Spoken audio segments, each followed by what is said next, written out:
Assalamualaikum warahmatullahi wabarakatuh. Balik lagi dengan saya Nano di channel Suketeki Official. Dan di cerita kali ini yaitu masih melanjutkan cerita yang sebelumnya. Cerita yang berjudul Pamali. Kesaktian Bapak.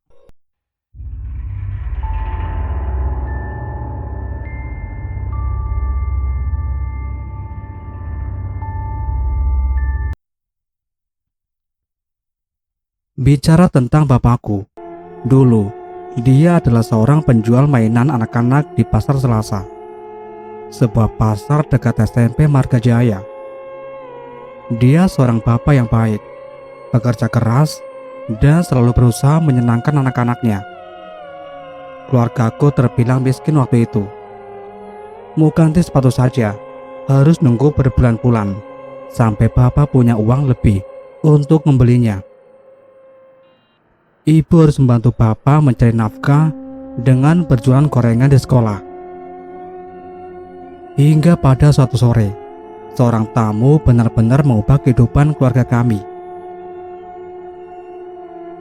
Entah dari mana datangnya tamu misterius itu. Dia mengetuk pintu rumahku. Kebetulan aku yang buka pintu.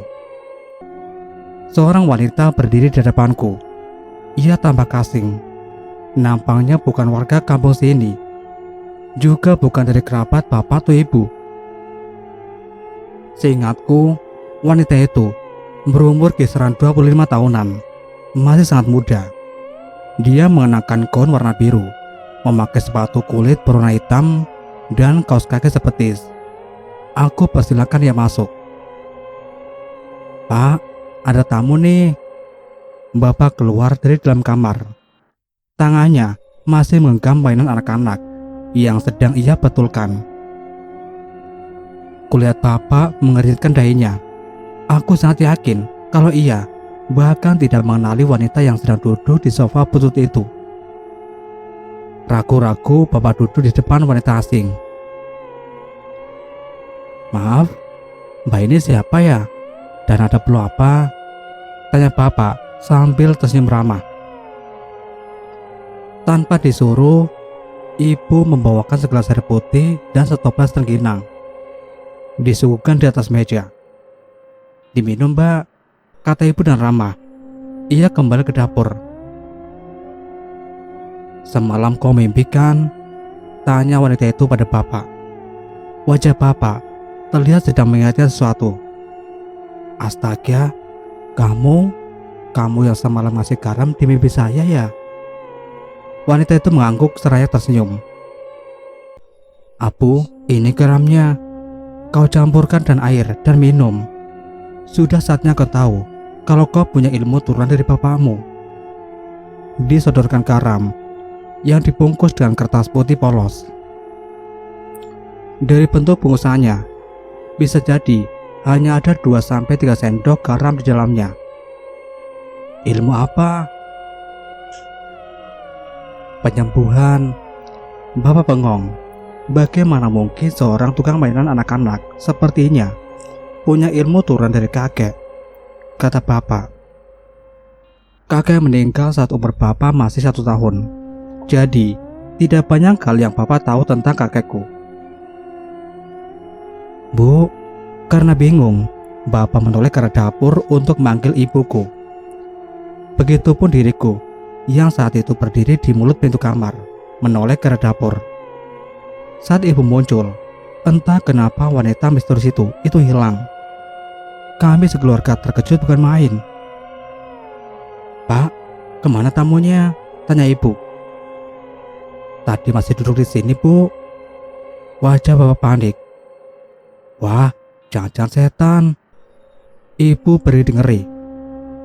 Mungkin saja bapak percaya pada perkataan wanita misterius yang mengaku hadir dalam mimpi bapak. Sempat kuintip di dapur. Malam-malam, bapak mengaduk garam yang diberikan wanita misterius itu. Tubuh bapak bergidik, mungkin saking asinnya. Keesokan paginya, saat bapak bersiap untuk dagang mainan, tiba-tiba seorang lelaki berbadan kurus, wajah pucat, dan terlihat sangat lemas datang bertamu. Ia dibabat temannya yang bertubuh gemuk. Mereka berdua mengenakan masker. "Pak, Bapak, aku mohon, tolong teman saya, Pak. Dia sakit." "Lah, saya bukan dokter, Mas. Ini tahu dari mana saya bisa ngobatin orang?" Bapak heran. "Dari wanita yang datang ke rumah saya, Pak. Katanya Bapak orang sakti yang bisa mengobati penyakit apa saja." "Wah, bohong itu. Saya hanya pedagang mainan." Bapak hendak bergegas pergi, namun lelaki gemuk meraih lengan Bapak. "Pak, tolonglah teman saya. Dia terkena HIV. Untuk kali ini saja, demi kemanusiaan, tolong teman saya, Pak." Temannya yang di Bapak diam saja, terlihat lemas dan tak mampu berbicara. "Waduh, HIV kan belum ada obatnya, Mas. Aku mohon, coba saja dulu, Pak." Lelaki gemuk memaksa. "Baik, tapi di belakang rumah saja. Saya takut penyakitnya menular ke keluarga saya." "Baik, Pak, atur aja sama Bapak." Aku berdiri di depan rumah, melihat Bapak yang tampaknya ragu dengan keputusannya. Aku penasaran apa yang akan Bapak lakukan pada lelaki yang sedang sakit. Kulihat di belakang rumah, Bapak membawa segelas air tanpa membaca mantra apapun, atau mungkin dia membaca dalam hati. Disemburkan air itu ke wajah orang yang mengidap HIV. Saktinya Bapakku. Seminggu kemudian, orang itu datang ke rumah dan berterima kasih karena sudah dinyatakan sembuh oleh dokter. Jalan di kampung rusak. Bebatuan berserak di mana-mana. Keempat orang timun, Bertus, Agustinus, Christian dan Martinus, tergopoh-gopoh memikul jenazah Bapak. Warga kampung hanya menonton, sesekali melontarkan sumpah serapah pada Bapakku. Sungguh kalau saja waktu itu aku sudah dewasa. Ingin sekali rasanya menipuki mereka dan batu. Saat itu aku, ibu dan Mang Roy malah tertutup malu. "Bakar saja jenazah Abu, gak layak dikubur." "Iya, cuy, dasar sampah masyarakat. Najis, sial warungku, dilewati jenazah Abu. Sekalian saja kau mati juga, Tia." Kami dihujani cacian warga, tapi tidak sepatah kata pun kami membalas mereka. Sesampainya di ujung kampung, Mang Roy menyuruh para pemikul untuk beristirahat dulu di bawah pohon kelapa karena barusan kami melintasi tanjakan yang sangat tinggi. Orang menyebut kawasan ini dengan sebutan Tungtung Lembur. Di sana terhampar persawahan yang menghijau. Banyak pohon-pohon kelapa yang meneduhi kami. Burung bangau berterbangan di langit. Kulihat ada beberapa ekor di tengah sawah sedang mencari makan. Nafas Mang Roy ternganga, kelelahan menanjak. Ia menyibakkan sedikit kain penutup jenazah, memeriksa kalau keadaan jenazah Bapak baik-baik saja. Setelah istirahat beberapa menit, rombongan kami pun melanjutkan perjalanan. Pemakaman masih jauh. Mang Roy takut kemalaman. "Ini masih jauh kah?" tanya Bertus sambil meringis karena menahan beban. "Sebentar lagi nyampe kok." Aku tahu Mang Roy berbohong, padahal perjalanan masih sangat jauh. Kami masuk perkebunan sawit. Aku lihat beberapa ekor anjing lari ketakutan melihat kedatangan kami. Beberapa orang sedang memanen buah sawit. Sempat berpapasan dari kami. Mereka masih warga kampungku. Tidak ramah, malah menampakkan ekspresi kebencian. Langit semakin mendung. Awan hitam berkumpul di langit. Mang Roy minta tukang pikul untuk mempercepat langkah. Aku sampai harus berlari kecil untuk menyimbangi langkah mereka. Sesekali aku menoleh ke belakang. Sebab entah kenapa, aku merasa ada orang yang mengikuti kami. Dan benar saja, dari balik pohon sawit ada sosok laki-laki berkepala botak. Telanjang badan, hanya mengenakan celana dalam berwarna putih seperti kain kafan. Tubuhnya membiru dan matanya hitam. Ia tersenyum padaku malu-malu. Bu, ada yang ikutin kita. Aku menarik lengan baju ibu. Mana? Ibu berhenti.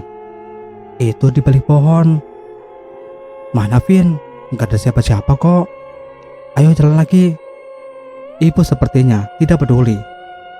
Aku kembali melanjutkan perjalanan. Rombongan kami belum keluar dari perkebunan sawit, tapi gerimis mulai berjatuhan. Semakin lama, malah semakin deras. Mang Roy melihat sebuah saung, mungkin tempat berteduh para petani sawit. Ia menyuruh kami untuk berteduh dulu. Keranda Bapak diletakkan di atas tanah. Atap saung yang terbuat dari ijuk melindungi keranda Bapak dari air hujan, tapi masih terkena cipratan air. Mang Roy mencari sesuatu di saung yang bisa melindungi keranda. Untung saja ia menemukan sebuah terpal. Ditutupnya keranda menggunakan terpal itu. Kemudian ia menyalakan sebatang rokok, melempar pandangan ke perkebunan sawit yang basah. Hari semakin sore. Kabar kalau Bapak mampu menyembuhkan orang sakit tersebar kemana-mana. Rumahku semakin hari semakin ramai oleh tamu yang mau berobat ke Bapak. Profesi Bapak berubah dari tukang mainan menjadi seorang tabib yang mengobati segala macam penyakit. Bapak tidak pernah matok tarif untuk jasa pengobatannya. Orang-orang boleh memberi imbalan semampu mereka. Ada juga yang bayar bukan dengan uang, melainkan dengan hasil bumi. Gabah di rumahku pun penuh. Buah-buahan tidak termakan saking banyaknya. Ibu gemukan karena dapat asupan gizi yang baik. Kalau biasanya keluarga kami makan daging ayam itu sebulan sekali. Semenjak Bapak banyak uang, kami makan apapun yang kami mau. Bapak juga perluas beranda rumah agar orang-orang bisa mengantre dengan nyaman. Setiap hari setidaknya 100 orang lebih datang ke rumah untuk berobat. Semua yang diobati Bapak pasti sembuh. Kebanyakan dari mereka terserang ilmu santet, pelet, dan ketempelan jin jahat. Hanya dengan satu semburan air saja, semua penyakit sembuh total. Semua berjalan dengan baik. Sampai pada suatu hari, ada seorang warga kampung bernama Padarsoni yang berobat ke Bapak. Katanya, sudah 2 hari dia demam dan tidak sembuh-sembuh sekalipun minum obat. Pak Bu, aku heran sama penyakitku ini. Jangan-jangan aku terkena santet, Pak. Padarsoni duduk di tepi ranjang pasien. Sehabis pulang sekolah, aku rajin bantu Bapak menjadi asistennya, membantu mengambilkan air kalau habis, dan memanggil pasien satu persatu. Iya, memang benar dugaan kamu. Kamu terkena santet. Tapi jangan khawatir, setelah ini kau pasti sembuh. Seperti biasa, Bapak menyemburkan ke wajah Padarsoni.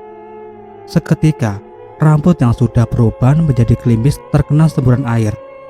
Aneh, bukannya sembuh, besoknya dia malah tewas. Kampung mulai geger dengan kematian Padarsoni. Bu Karsi, istri Padarsoni, mendatangi rumahku. Saat itu pasien sedang ramai. Dukun sialan, kau bunuh suamiku ya? Hah? Dia mengubrek meja. Aku lihat sebuah parang yang tajam di tangan kirinya. Ada apa ini? Bapak panik. Ia kaget tiba-tiba dituduh membunuh. Suamiku mati setelah berobat sama kamu. Nada bicaranya terkesan berteriak. Matanya melotot. Tanpa basa-basi lagi, ia bacok punggung Bapak dan parang itu. Sontak, aku berteriak ketakutan. Darah membasmi punggung Bapak. Ia ambruk ke lantai sambil meringis kesakitan. Semua orang yang sedang berobat panik lalu berambulan keluar rumah. 3 orang lelaki yang tidak lain adalah pasien Bapak menahan tubuh Bu Karsi. Ia mengamuk sambil menyampaikan parang di tangannya ke sembarang arah. beberapa lelaki terkena sayatan parang tersebut. Hingga akhirnya mereka dapat menghentikan amukan Bu Karsi. Hari itu semua pasien bubar. Kulihat wajah mereka cemas dan mulai tidak percaya pada pengobatan bapakku. Aku lihat Bu Karsi terkapar pingsan. Ia digotong ke ruang tamu, sementara bapak dilarikan ke puskesmas. Ibuku nangis jadi-jadinya melihat bapak yang bersimbah darah. Tragedi itu terjadi sangat cepat. Aku masih beruntung tidak menjadi sasaran pembacokan Bu Karsi. Dan malamnya aku disuruh menjaga adikku di rumah, sementara ibu menemani bapak di ruang rawat inap. Secara tidak sengaja, aku lihat seorang mengendap-endap di belakang rumahku. Di tangannya ada sebuah piring kecil yang mengepulkan asap. Mungkin saja asap kemenyan. Aku tidak dapat melihat dengan jelas wajah lelaki itu. "Hei, Mas, lagi ngapain di situ?" Aku beranikan diri menegurnya. Dia menoleh ke arahku dan pergi begitu saja. Aku lihat sekilas, wajahnya tua. Dia memakai belangkon yang berwarna samar. Siapa lelaki itu? Dan apa yang dia lakukan di belakang rumahku? Perihal pembacokan bapak, keluarga kami tidak mau memperpanjang masalahnya. Mereka malah memaafkan Bu Karsi dan tidak melaporkannya ke polisi. Aku sangat bangga pada ibu. Walau keluarga kami dituduh macam-macam sampai bapak dibacok, tapi ibu tetap berbaik hati pada keluarga Padarsoni.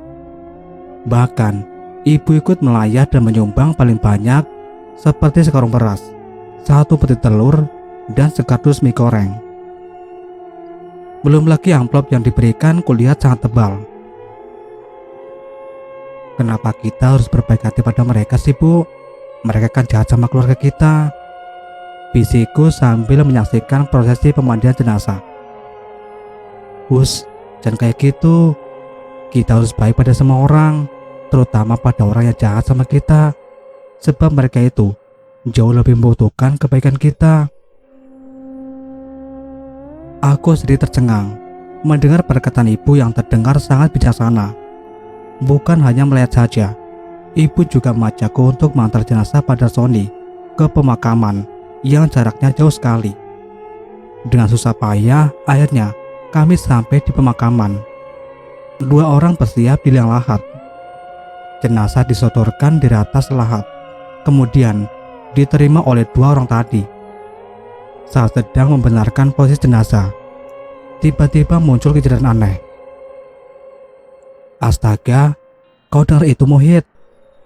Ia menoleh ke arah temannya yang sama-sama bertugas di dalam liang lahat. "Iya, dengar. Terjadi lagi, Pak." "Ada apa ini?" tanya Ustadz Husen. "Biasa, Pak. Ada suara dentuman keras di liang kubur, kayak suara palu dibentur-benturkan ke tanah." "Astagfirullah," ucap Ustadz Hasan. Kulihat Bu Karsi kembali terisak menyaksikan keadaan itu. Ustadz Husen mendekatkan telinganya ke liang lahat.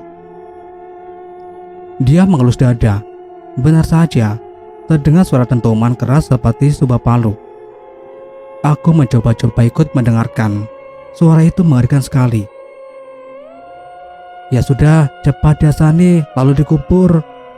"Moh, aku takut Pak Ustadz," jawab Muhid. Ustadz Husen berdecak kesal.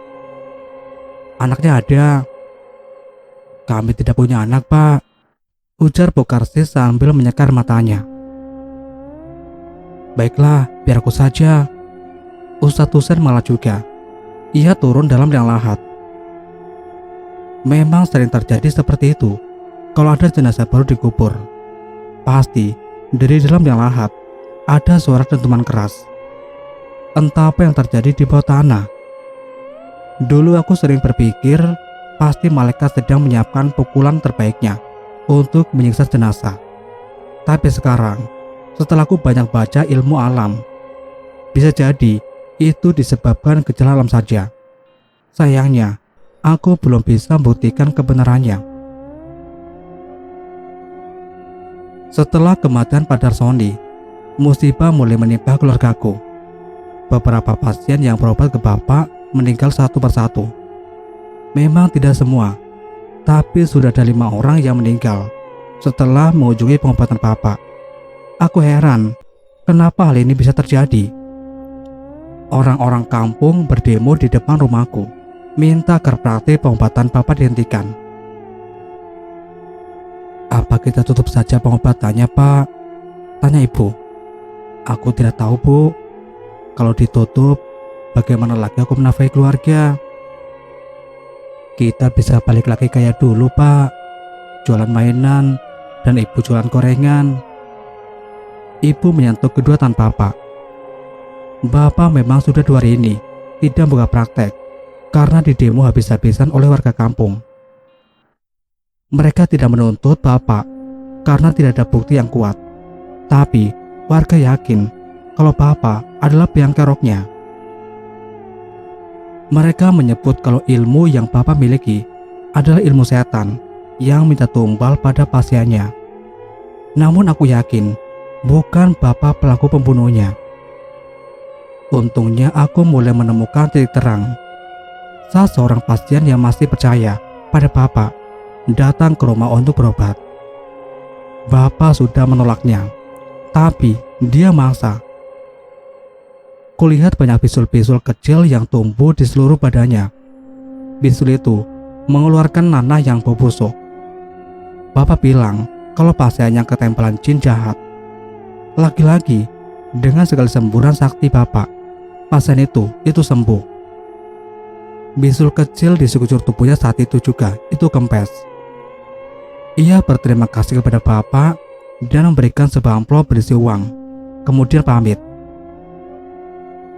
Sesaat sebelum ia pergi, kulihat seorang laki-laki tua mendekatinya. Berjalan mereka sambil mengobrol satu sama lain. Mereka semakin menjauh, tapi lelaki tua di samping pasien Bapakku terus mengajaknya bicara. Apakah mereka saling kenal? Entahlah, hatiku tiba-tiba curiga. Oke teman-teman, sampai di sini dulu untuk ceritanya. Dan nantikan kelanjutan cerita ini di video selanjutnya.